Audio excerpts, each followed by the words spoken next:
Hey friends, this is Marilyn from tarotclarity.com. Welcome back. I'm appreciative of you being here. I don't ask for it every video, but if you could give me a thumbs up or tell a friend about me or something like that, that would be great.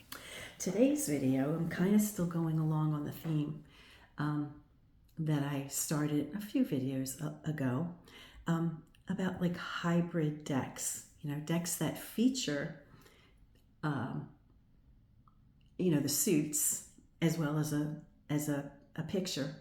Now, most of the ones that are hybrids tend not to have full-blown illustrations, depicting scenes on the whole page. Most of the hybrids have little vignettes that are smaller in the corner, and you almost have to really stare it down to see. This one that I'm going to be featuring today, I'm not sure if we could call it a hybrid. Some cards don't really have much of a scene. And you might say they're illustrated, they're decorated rather than illustrated. But then some, the picture completely takes over. That's my issue in general with hybrid decks, is because once you put a picture in there, it doesn't matter how small it is, I guess it does matter how small it is. If it features in a small way, particularly if it's so small you can't see the details, and so you can say what you feel about that card, without worrying about the picture. But if it's, a picture that features prominently, it really overrides the TDM way. Now, and it could be argued, really, that Rider-Waite-Smith or the Waite-Coleman-Smith deck is really a hybrid, really, because it, like the Eight of Wands still has 8 wands on it. They call them wands, right? And then it has an illustration, and they each have equal weight, but of course the illustration has more weight, which is why you interpret it by the picture there, right? So I guess all tarot decks with images could be said to be hybrids to some degree or another. I don't know what degree this one is, but I think we'll just take a look at it. I haven't mentioned what it was yet. It's the Pagan Otherworlds by UUSI. Now, I'm sure I have a first edition because I bought it when it first came out. And that was, we have a date on here, 2016.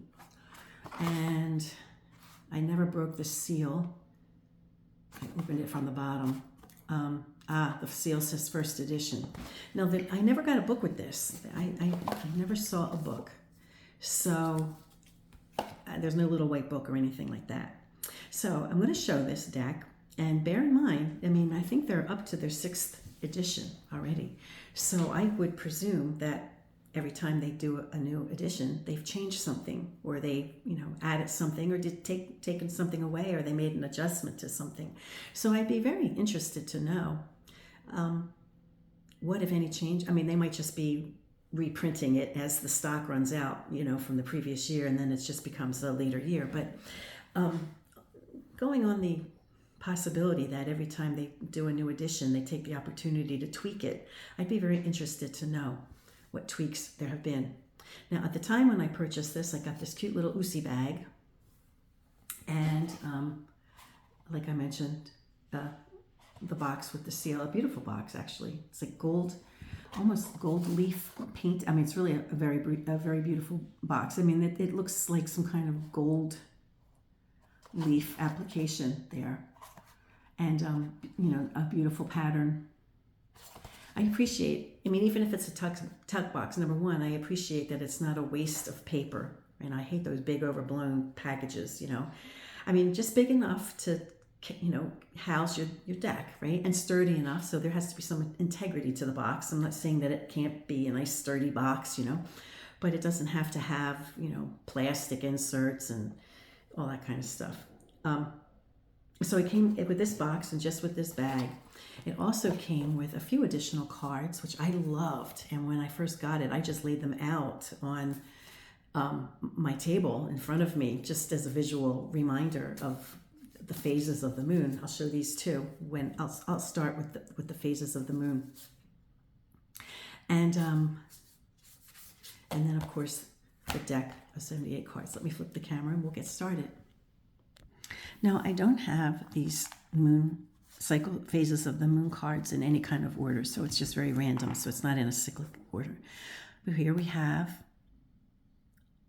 a waning moon, so it was just a full moon, but not anymore. Look at, you see that gold, metallic gold in the moon. It's very pretty. I'm not sure what that is. Let's see if we can get that in focus.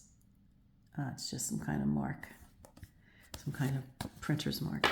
Okay, so now we have a waxing crescent, so it'll get bigger.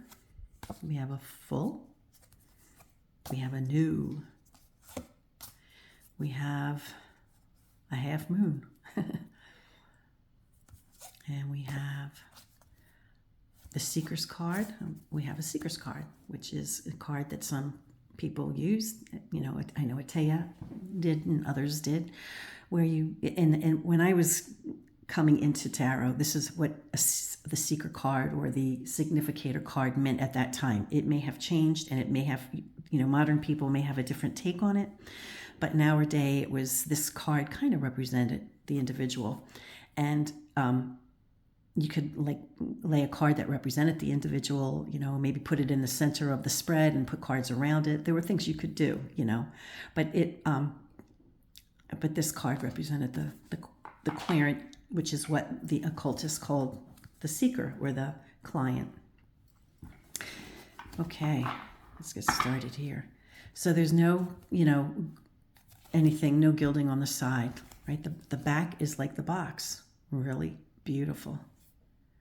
Lovely. The cards are long. They're a little on the big side. I can't riffle shuffle this deck. They'd fly all over because my hands can't really accommodate it comfortably. But I overhand shuffle many decks. And the quality of the card stock is very nice. This one was a linen, front and back. Feels nice. It almost feels like there's soap. In fact, when you go like this and you go like this with your fingers, there's almost something residual. So I don't know if what it is, but it just feels that way. So we have the Fool. We have the Dog, the Precipice, a Nature Boy. He's got a satchel. He's got a flower, which we see in the Rider-Waite-Smith tradition. But his clothing, of course, is quite different. Excuse me. And we have the number 0 rather than no designated number, or 22. So here we have the Magician, and he definitely looks like some kind of shaman, somebody with power.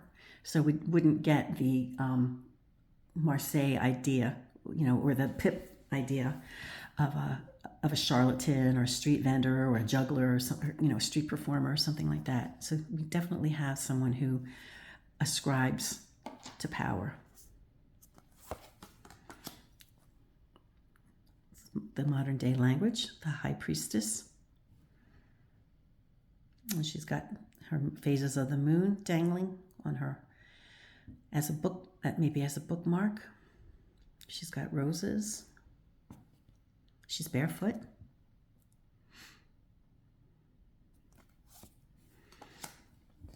And we have a woman who seems like she's got a lot of power, like when she walks in a room, you notice her. So she's maybe got a different kind of power than this woman. This woman seems like she's special, but in a very quiet way, right? And this woman lets you know she's special. Now, it's interesting because we get the sense that, she could, if you're not familiar with the deck and there's no words on it, I could easily see somebody thinking this is one of the queens or maybe the Queen of Batons or something, right? But then when you look at it very closely, you see that her staff has a globe, which we see in Empresses and Emperor cards of traditional decks, but we don't see an eagle here. I mean, unless there's one and I'm just not seeing it. But there's no eagle. There's almost like a Oh, that must be an ankh. I wonder if that's representing an ankh, because it almost just looks like a charm dangling from a chain of a crucifix, you know, which would be not what I would think with a Pagan Otherworlds title, right? And then we have the Emperor, and we again have some kind of globe referenced on the end of his staff. He's got a globe in his hand in case we didn't catch it. He's got some kind of animals. You know, is it a goat perhaps? I don't see an eagle, you know. So the symbolism is a little bit different.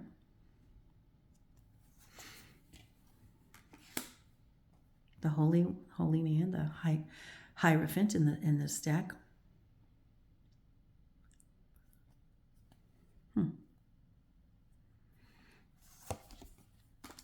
The Lovers.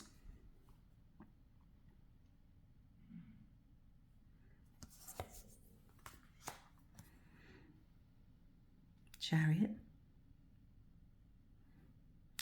I like that Chariot, feels good. Okay, we have Strength is 8, so we have that Rider-Waite-Smith feature. A youth with a bear. We have the Elder, the Hermit. He's got a candle, he's got a lantern, he's got his walking stick, he's barefoot. It might be argued that he's near a precipice, but not quite on the threshold of it as he is as the Fool.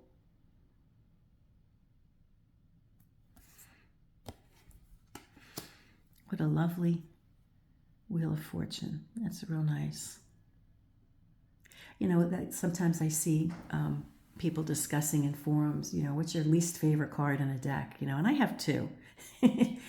It depends on the deck, of course, but one of the things, you know, one of the cards that kind of bore me when I see it is the Wheel of Fortune, you know. I mean, it has to be special for it not to really bore me, you know.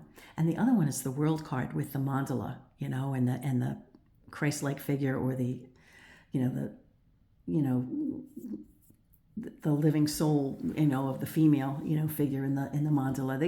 They just, it never does anything for me, and neither does the standard Wheel of Fortune, you know. But when I see one of those cards that's like special, you know, I really appreciate it. I think this one is real nice, you know. And we get that same thought across because we have the King of Beasts, right? He's on top, man. Ain't nobody higher than him. And then, you know, somebody who's ascending to power, the bear, you know, the bear might give him a run for his money. So, but you know, the stag is the prey, man. The stag right here, he ain't going anywhere but down. And we don't see somebody at the very bottom, but I think it's an effective portrayal. And we have Justice, not looking at us at all. She's looking away from us.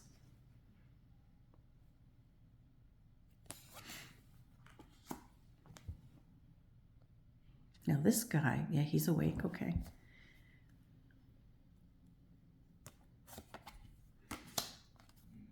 Check that out. So he's got like spears or arrows as wings. Isn't that clever?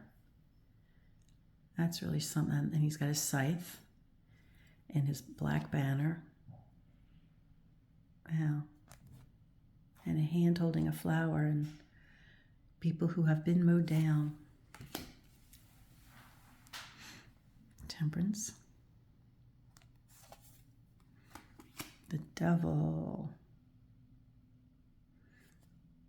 Wow. Is he dressed similarly to the Fool? How was the Fool dressed? Was the Fool wearing some kind of strange clothes? They're not the same. He's got a face on his belly. He's got some details. Does he have anything on his knees? Look at the face.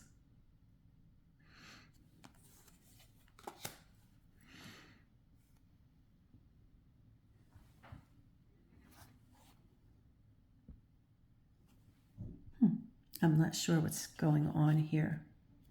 Oh, the side of the tower fell, perhaps, and it has windows. Okay, I think that's that. Well, Temperance. Excuse me, the Star.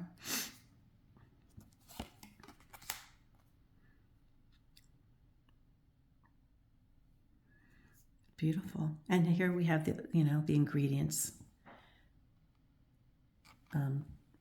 2 dogs or wolves. Could be argued that they're like 2 towers, 3 towers. There's no water, but I think we can recognize that that's the moon. We can definitely recognize that's the sun, with a nod to some historic decks that came before it. Definitely know that's Judgment. And what a nice world card. So they passed the test when it comes to those 2 cards that that kind of, no matter how much I love the deck, if any cards ruin it for me, it's usually those 2 cards, But this is beautiful. Very nice. Okay, so far so good when it comes to the pips. The first pip we have, but it doesn't, it's decorative, it's scenic. There's something here. It does give a feeling, but we could essentially say what we want to say about this card without too much distraction by a picture. And I think we could say the same thing about this number 2, right? We've had the big thaw, right? This was the big chill here, but we've had a thaw. And we have a waxing moon, so things are on the upswing, right? A truce. That we do have a piece of paper. It could be a document between people, an agreement, something like that. Or, hopeful and quality conversation. I mean, I would see this as a good thing if I was going on a job interview and this showed up. I'd say, oh, okay. Now this one, not so much. We have the typical 3 spears and a heart for the 3.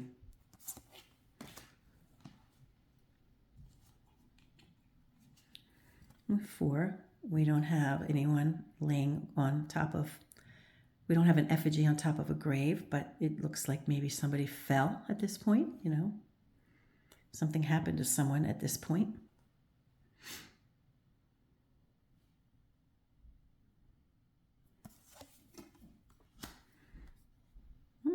Because, you could still come up with your own explanation for this card without too much distraction by the sky. I mean, it might be more suggestive of trouble brewing than it is of a nice sunny day, kind of thing. But you could, if you kept with the context of the question, I'm sure that, you could make this work quite nicely.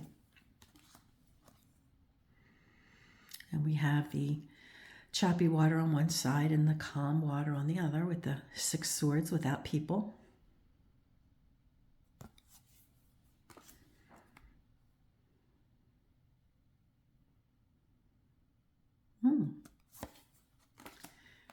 So this could be a hybrid, because and the images, when they do have illustrations, you could argue that they're decorative unless something strikes you within it. Like if you know of a sad reason, if you interpret this card in the Rider-Waite-Smith tradition of like some kind of anxiety or stress or sadness or burden that keeps you up through the night, right? So if you associate the meaning of this card with that, it would probably be helpful to find a story about a swan that didn't have a good ending. You know what I'm saying? But if you don't interpret the 9 of Swords in that way, and swans mean something good, you could easily, fit the message that you're receiving without having to explain the picture. I mean, the swords are angling up. We have a swan who is chained, so it's either a pet or held in some kind of captivity, or maybe the swan broke away, and she's floating freely, but maybe she's tethered, so we don't know. So that detail is kind of a bummer for her, which is, I guess, how the Rider-Waite-Smith message comes through here. So with that detail, it might be harder to say the Nine of Swords has any other kind of meaning. Because after all, for example, if you were buying a home and you're waiting on the finding out if everything's going to go through or what, and you ask you go to an interpreter and you ask, how's this house deal going to go down? And she sees the Nine of Swords and maybe she sees the Ten of Swords, and instead of interpreting it as doom and gloom, it's not going to go down at all, the interpretation could very well be positive, whereby saying, oh yes, the process that you're asking about, because I'm answering the question, I'm answering the question asked, is how will it turn out? It looks like it's going to come to a nice swift end. It looks like it's coming to a conclusion, and it's not necessarily bad. It's not necessarily a bad conclusion, but it looks like it's progressing nicely. So I guess that's a good conclusion too, if it's progressing nicely. I guess it depends on other cards. I mean, if it was filled with, maybe a lot of earth cards, then maybe you might think, well, there's going to be some conflict. But if it's surrounded by light cards like other swords and, fire, and even some water, which would be neutral, I would say that you have a really good chance of this coming through, to your favor. So the cards 9 and 10 of Swords don't have to be burdensome. It could just mean something's coming to a conclusion regarding a contract or regarding communication, something like that. I appreciate, and this one shows that something did come to a conclusion. So that kind of can work well too. And we have the the Page. Oh, there's a dashing knight, huh? Queen. She's got something on her head. Some kind of furry head piece. And the King, he's got one too. Oh, he's got a bear head. And a butterfly. Isn't that something? Does she? The others? Yeah, okay. I missed that. Let's see if the others do. That drives home the idea that this is probably air. And those are birds, so that kind of drives home. And we have birds here too. So we have birds and butterflies, which lets us understand that it's representing the suit. It's representing air, the element of air. So we have a very kind of, Holy Communion kind of vessel for the Ace of Cups. And we have a dove with, I don't know what branches those are. It's probably an olive branch, right?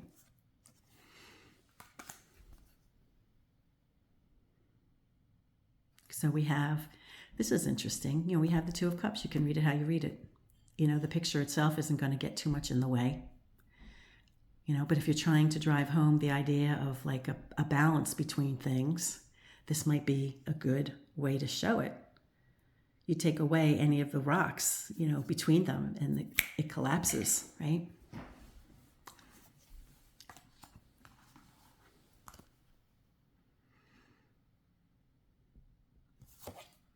My guess, if I could speak on any editions that came after this one, and like I said, I think they're at least up on their 6th edition, is I wouldn't be a bit surprised if they use the Roman numerals, for the higher order cards. But when it came to the pip cards, I wouldn't be surprised if they just changed it to an Arabic number.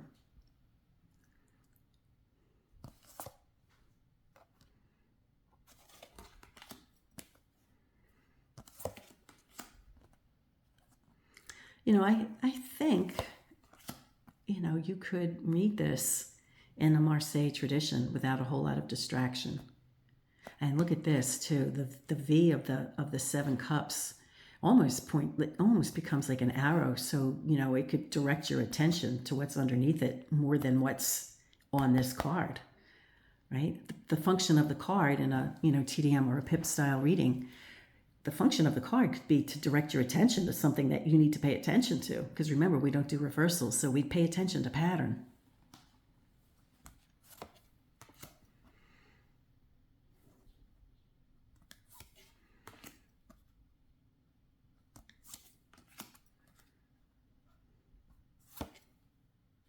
Now, you know, like for example, 10 of Cups. It could be wonderful. It could be emotional fulfillment, emotional satisfaction, happiness, right? But it could also mean, you know, a bipolar episode or something, you know, or some kind of very over-the-top emotional response. So it depends on what's around it. You know, I don't speak about it often enough. When I do readings, sometimes, like, you know, I just automatically will make the assessment in my mind and not mention, oh, because there's a lot of fire cards around here, it's kind of overly emotional in a negative way, right? I don't typically spell all that out, although I probably should, but some of it I just process in my head, and then I can understand whether or not this is, you know, more of a positive energy or more of a concerning one. But it, you know, in and of itself, it looks very cheery.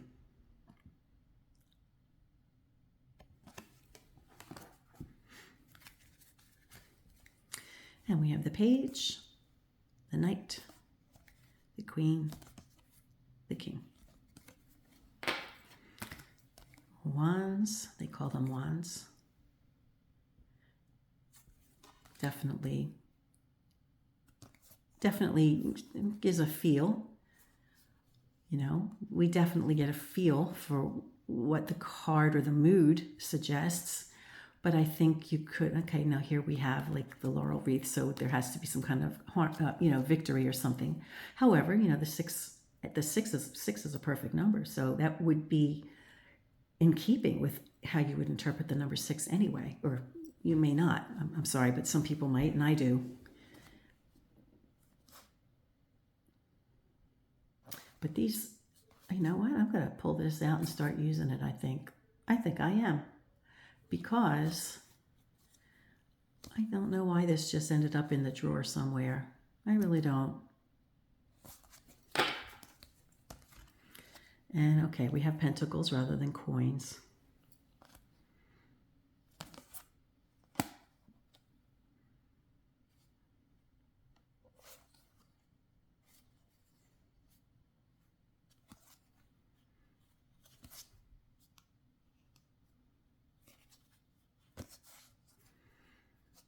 So a little bit, it calls to mind the Rider-Waite myth image of figures who are in the snow and it's cold and they're destitute. You don't see people here, but you see the cold and you see the tree that's, you know, in hibernation, or, you know, certainly not growing, certainly not thriving in the winter, you know. So it conveys that. So if you're Rider-Waite Smith oriented, you've got that. I still think you could work with this, you know, reasonably well if you're reading, you know, in the Marseille tradition. You know, 5, you know, be like, oh, okay, well, there's a certain amount of instability or unrest or ill at ease. I mean, it is winter, you know, so it could still work. It could still work.